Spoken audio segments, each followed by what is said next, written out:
వారు ఉంచి వెళ్ళినటువంటి జ్ఞాపకాలను ఈ శ్వాసల మధ్యలో పెట్టి అవి సజీవంగానే బ్రతికున్నాయనే సత్యాన్ని గ్రహించాలని ఒక కూడికను మనము ఏర్పాటు చేసుకోవడం జరిగింది. ఈ దిన కూడికను బట్టి యోహాను సువార్త 11:25 ఆయన ఒకే ఒక మాట చెప్తున్నాడు, నేనే పునరుత్థానమును జీవమును, నన్ను నమ్మిన వాడు మరణించినను బ్రతుకును. ఈ యొక్క సత్యాన్ని మనం పట్టుకొని బుద్ధిమంతులుగా మనం ఉండాలి. భూమి మీద ఉన్నప్పుడు బుద్ధిమంతులుగా, నీతిమంతులుగా, మంచిగా, యథార్థవంతులుగా జీవిస్తూ మన జీవితాలను చక్కబెట్టుకోగలిగితే ఆయన ఎప్పుడు మనకి పిలుపునిచ్చిన సిద్ధంగా ఉండాలి.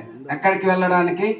ఆయన పరలోకానికి వెళ్ళడానికి. ఆయన అందుకోసం ఒక్క మాట చెప్పాడు. ఆ మాట నేను చెప్పి మనము ఈ దిన యొక్క కూడికను మనము ముగించుకుందాం. కానీ 14:2 యోహాను సువార్త 14:2 అక్కడ ఆయన తెలియజేస్తున్నాడు, నా తండ్రి దగ్గర అనేక నివాసములు కలవు.